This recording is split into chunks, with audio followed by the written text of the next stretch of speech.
오는 20일 백악관에 복귀하는 도널드 트럼프 미국 대통령 당선인이 파나마 운하, 덴마크령 그린란드 문제와 관련해서 군사력 및 경제력 사용 옵션을 배제하지 않을 것이다, 이렇게 밝혔습니다. 이는 국제 분쟁에서는 발을 빼되 미국 주변에서 새 확장을 도모하는 신고립주의를 시사했다는 점에서 트럼프 2기 외교의 방향에 관심이 집중되고 있습니다. 이런 트럼프의 강력한 발언 뒤에는 중국을 견제하기 위한 목적도 있다고 하는데, 여기에 대해서 와이타임스가 심층 분석해 봤습니다. 지금 시작합니다.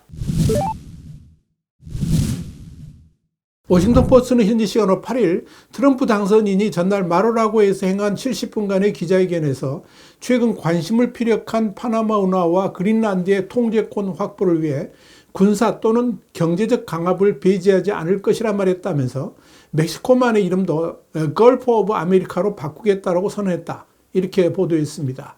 트럼프 당선인은 이어서 지금의 미국은 끔찍한 곳으로 변해버렸다면서 나의 집권기간 동안에 미국은 황금기를 맞게 될 것이다, 이렇게 장담했습니다. 트럼프 당선인은 이번 기자회견에서 가장 주목을 끌었던 것은 역시 그린란드와 파나마 운하 관련 내용이었습니다.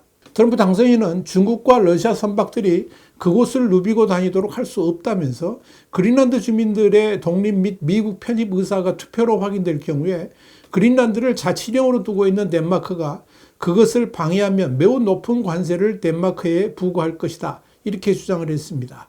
트럼프 당선인은 파나마 운하와 관련해서도 파나마가 미국에 과도한 운하 통행료를 부과하고 있다는 사실을 우리는 인식하고 있으며, 파나마 운하 문제는 현재 그러니까 파나마 측과 논의하고 있는데, 그들은 협정의 모든 면을 위반했고 도덕적으로도 위반했다라고 주장했습니다.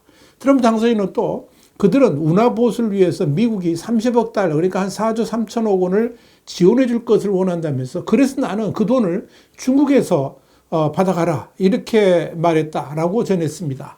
그러면서 트럼프 당선인은 파나마 운하는 지금 중국인이 운영하고 있다라고 거듭 주장을 했습니다. 트럼프의 이 같은 논쟁적 발언의 배경으로 두 사안이 미국의 경제 안보와 국가 안보에 중요하다는 점을 강조한 겁니다. 그러나 덴마크의 경우에 미국과 유럽 여러 국가가 참여하는 집단적인 안보 동맹체인 북대서양조약기구, 그러니까 나토 회원국이라는 점에서 트럼프 당선인의 발언을 액면 그대로 해석하자면 동맹국에게도 상황에 따라 무력 행사를 할 수 있다는 뜻이 된다는 점에서 이 문제를 나토가 어떻게 받아들일지도 관심거리입니다.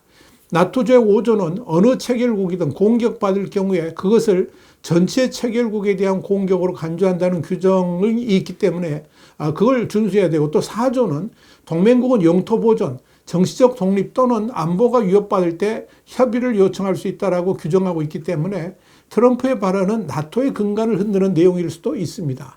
트럼프 당선인은 자신의 고율 관세 부과 구상과 미국으로의 편입 가능성 등을 거론했던 캐나다와 관련해서도 군사력이 아닌 경제적 강압을 사용할 수 있다라고 강조했습니다. 트럼프 당선인은 또 나토 회원국은 국내 총생산의 5%를 국방비에 지출해야 된다라고 주장했습니다. 이는 현재의 가이드라인은 2%를 크게 뛰어넘는 요구 수준입니다.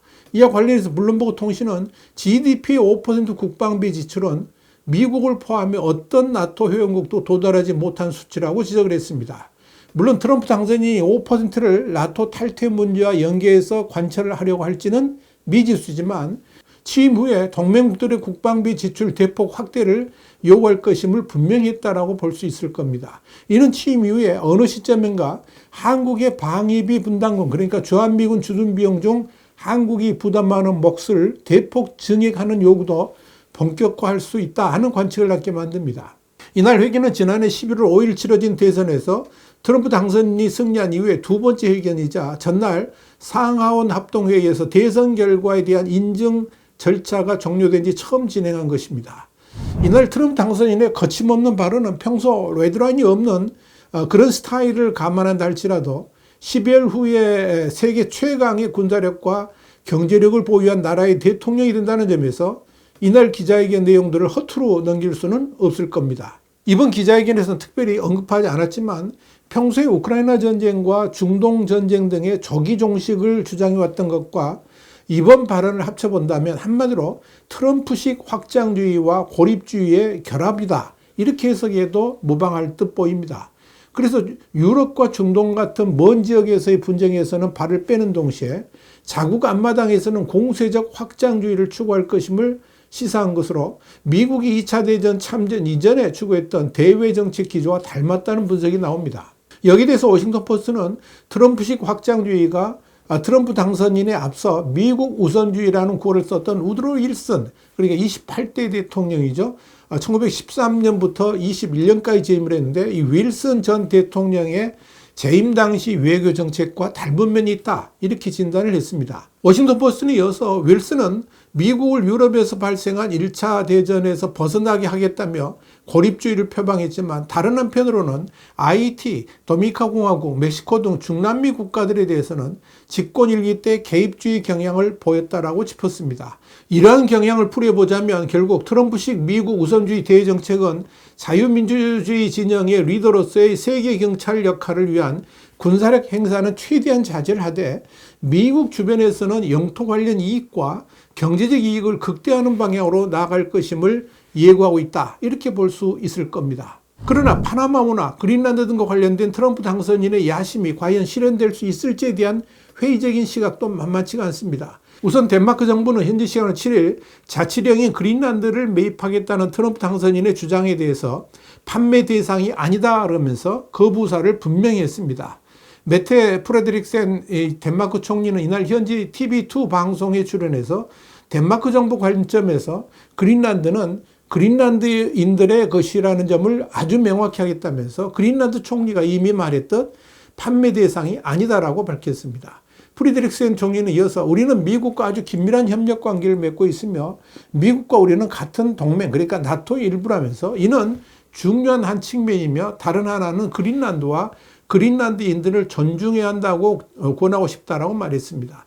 트럼프 당선인의 그린란드 매입 관련 발언 이후에 프리드릭슨 총리가 입장을 표명한 것은 이번이 처음입니다. 공교롭게 이날 트럼프 당선인의 장남이 그린란드를 방문했습니다. 트럼프 주니어는 개인 관광차 방문이라고 했지만 트럼프 당선인이 매입 의사를 로고라는 가운데 이루어져서 정치적 함의가 작지 않다 하는 분석이 지배적입니다. 2주간 침묵하던 프레드릭센 총리도 이를 의식해서 그린란드를 지키겠다는 뜻을 공식화한 것으로 보입니다. 그린란드의 경우 이미 집권 일기 때 매입을 거론했다가 덴마크의 반대를 확인한 바 있습니다. 파나마 정부도 현지 시간 7일 재차 운하 주권은 협상 대상이 아니라고 선을 그었습니다.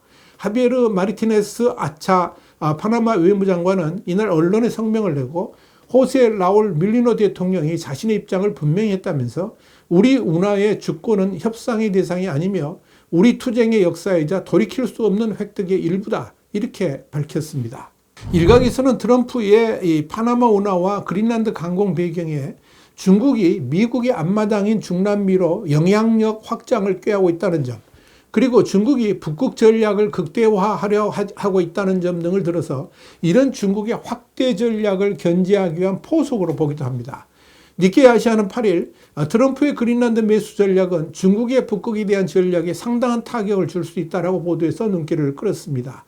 여기에 대해서 호주 전략정책연구소의 수석 연구원인 엘리자베스 뷰캐넌은 북극 지역이 글로벌 운송 및 해운의 심장이며 지리적 배열에 큰 변화가 생기면 상당한 의미가 있을 수 있다면서 그린란드에 대한 서방의 영향력이나 통제력이 커지면 중국이나 러시아와 같이 북극 해상 교통로를 활용하려는 국가들의 비용 및 편익 시나리오가 잠재적으로 바뀔 수 있다라고 말했습니다. 지난해 12월 중순에 발표된 덴마크 국방정보국의 연료보고서는 중국은 러시아에 대한 영향력이 커짐에 따라 북극에 대한 접근성이 더욱 확대될 것으로 판단하고 있으며 이를 활용하여 이 지역에서의 역할을 강화하고 군대를 주둔시키기 위한 계획을 추진할 가능성이 높다라고 밝혔습니다.